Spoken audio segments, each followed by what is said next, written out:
Isaías. Ito ang lingkod ko na aking itataas, na aking pinili at kinalulugdan. Ibubuhos ko sa kanya ang aking espiritu, at sa mga bansa ay siya ang magpapairal ng katarungan. Mahinahon at banayad kung siya'y magsalita, ni hindi magtataas ng kanyang tinig, at marupok na tamboy hindi babaliin. Ilaw na aandap-andap di niya papatayin, at ang katarungan ang paiiralin. Di siya mawawala ng pag-asa, ni masisiraan ng loob. Paghahariin niya ang katarungan sa daigdig. Ang mga bansa sa malayo ay buong pananabik na maghihintay sa kanyang mga tupa. Ang Diyos ang lumikha't nagladlad ng kalangitan, lumikha ng lupa at nagbigay buhay sa lahat ng bagay dito sa daigdig. At ngayon ang Panginoong Diyos ay nagsabi sa kanyang lingkod, "Akong Panginoon tumawag sa iyo, binigyan kita ng kapangyarihan upang pairalin ang katarungan sa daigdig. Sa pamamagitan mo ay gagawa ako ng pakikipagtipan sa lahat ng tao at magdadala ng liwanag sa lahat ng bansa. Ikaw ang magpapadilat sa mga bulag at magpapalaya sa mga bilanggo ng kadiliman." Ang salita ng Diyos. Panginooy aking tanglaw, siya'y aking kaligtasan. Tanglaw ko'y ang poon aking kaligtasan, kaya walang takot ako kanino man. Sa mga panganib kanyang iingatan, kaya naman ako'y walang agam-agam. Panginooy aking tanglaw, siya'y aking kaligtasan. Kung ang aking buhay ay pagtatangkaan, niyong masasama sila'y mabubuwal. Panginooy aking tanglaw, siya'y aking kaligtasan. Kahit salakayin ako ng kaaway, magtitiwala rin ako sa may kapal. Panginooy aking tanglaw, siya'y aking kaligtasan. Ako'y nananalig na bago mamatay, masasaksihan ko ang iyong kabutihan, na igagawad mo sa mga hinirang. Sa Panginoong Diyos tayo'y magtiwala, ating patatagin ang paniniwala. Tayo ay umasa sa kanyang kalinga. Panginooy aking tanglaw, siya'y aking kaligtasan. Ang mabuting balita ng Panginoon ayon kay San Juan. 6 na araw bago magpaskwa, si Jesus ay dumating sa Betanya, sa bayan ni Lazaro na kanyang muling binuhay. Ipinaghanda siya roon ng hapunan, naglingkod si Marta at si Lazaro'y isa sa mga kasalo ni Jesus. Kumuha si Maria ng mamahaling pabango, 1 libra ng dalisay na nardo, at ibinuhos sa mga paa ni Jesus. Pagkatapos, pinunasan ng kanyang buhok at humalimuyak sa buong bahay ang pabango. Si Judas Iscariote, ang alagad na magkakanulo kay Jesus, ay nagsabi, "Bakit hindi ipinagbili ang pabango at ibinigay sa mga dukha ang pinagbilhan? Maaaring umabot sa 300 denaryo ang halaga niyan." Hindi dahil sa siya'y may malasakit sa mga dukha, kaya niya sinabi iyon, kundi dahil sa siya'y magnanakaw. Siya ang nag-iingat ng kanilang salapi at kinukupit niya ito. Sumagot si Jesus, "Ano't siya'y ginugulo ninyo? Pabayaan ninyong ilaan niya ito para sa paglilibing sa akin. Habang panahoy kasama ninyo ang mga dukha, ngunit ako'y hindi ninyo kasama sa habang panahon."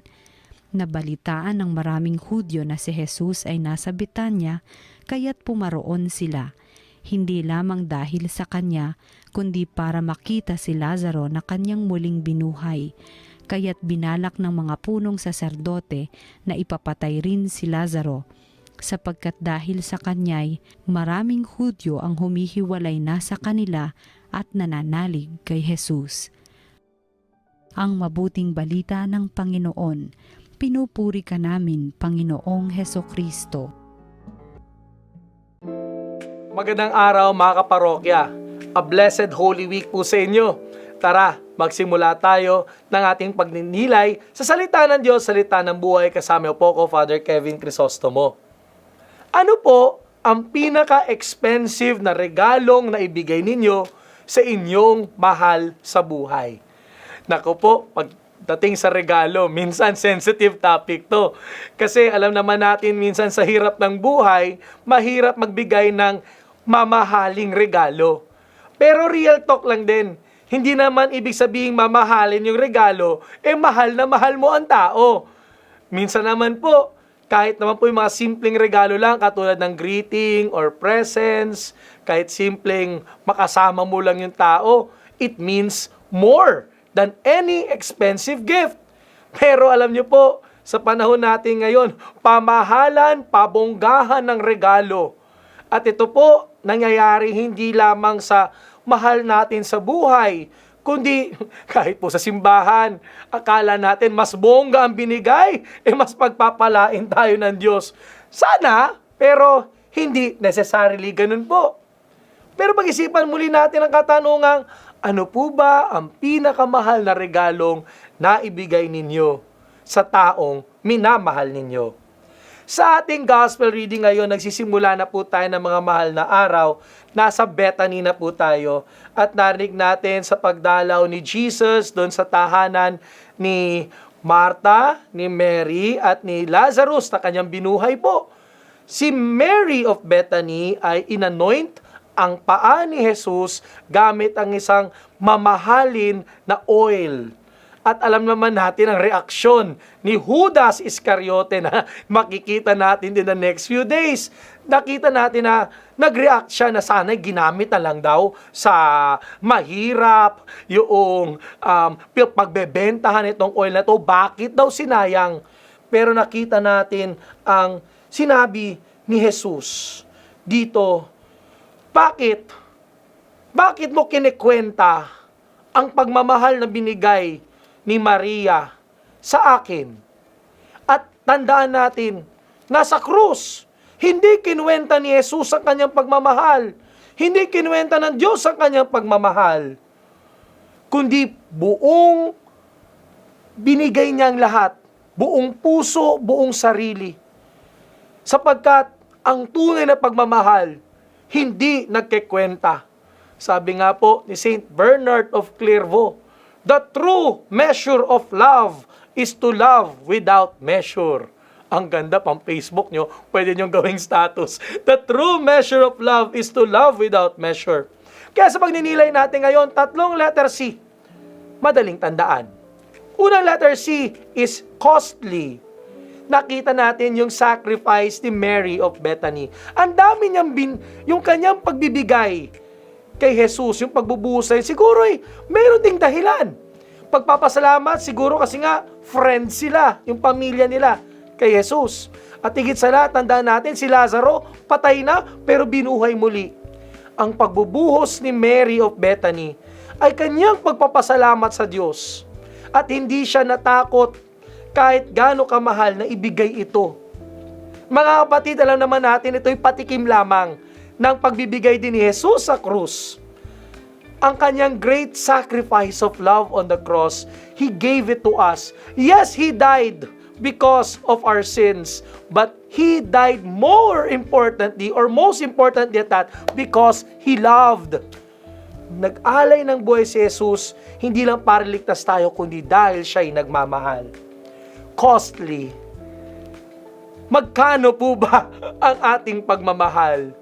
Meron po bang mahal sa pagmamahal? Kaya nga mahal, di ba, ang ginagamit natin pag merong costly na bagay, mamahalin. Mamahalin po ba ang pagmamahal natin? Katulad ni Maria of Bethany at ni Jesus. Pangalawa letter C is calculating. Punta naman tayo kay Judas Iscariote. Judas, yung kanyang objection, sabi niya kasi, sayang. At magandang pag-isipan din natin ito, mapatid. Paano po ba minsan tayo calculating? At magandang isipin din, bakit po ba tayo calculating at times when we love? Naku po, no? Minsan po may mga taong hindi po magaling sa math. Myself included, pero ang galing magkwenta. Ang galing magbilang. Bakit nga ba natin binibilang ang pagmamahal natin? Siguro kasi meron palagi tayong inaasahang kapalit. Pero di ba, Ito yung pag-ibig ng Diyos, nagmamahal ng walang inaasahang kapalit, nagmamahal na hindi nagkikwenta at hindi nagbibilang. Holy Week, pag nilayan natin, how can we become calculating in our giving and loving? And why are we sometimes calculating in our giving and loving? Marunong at mahilig po ba tayong magbilang ng pagmamahal? Calculating. Pero ang challenge, pangatlong letter C, is capacity. Magandang balikan natin yung jar. Gano'n kaya kalaki yung jar na iyon at nagreklamo itong si Judas? Siguro ang laki-laki ng jar na ito, na punong-puno ng pabango. At magandang pag-isipan natin to, tayo ang jar na ito. We are these jars that carry the perfume of love.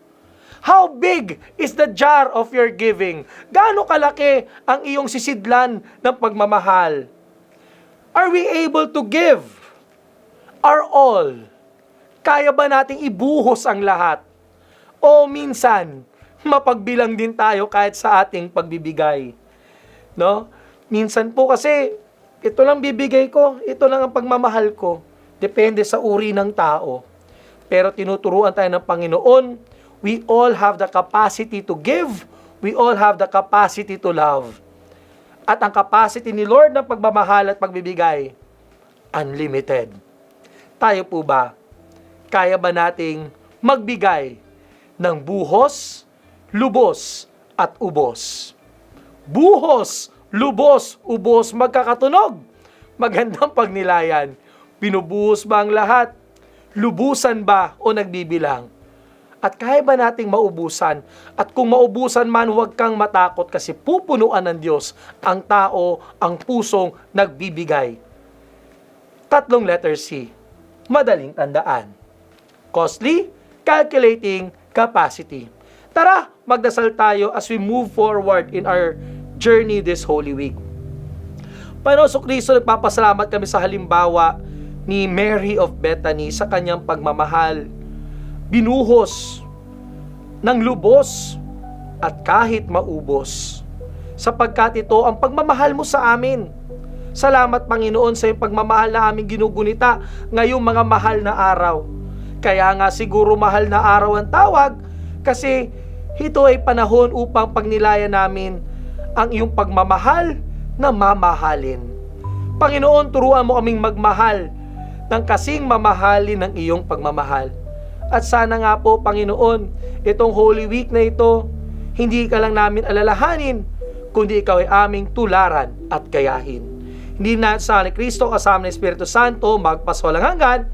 Amen. Maraming salamat po sa ating paikisa sa salita ng Diyos, salita ng buhay. Holy Week na po. Reminders lang po, let us attend our celebrations of the Holy Week, especially the Paschal Triduum, the Easter Triduum. Holy Thursday, ang Mass of the Lord's Supper sa gabi. Good Friday, celebration of the Lord's Passion. And Easter Vigil, ang pinaka-importanting misa sa buong taon, sa buong taon liturgical, during Easter Vigil sa Holy Saturday. At syempre, Easter Sunday.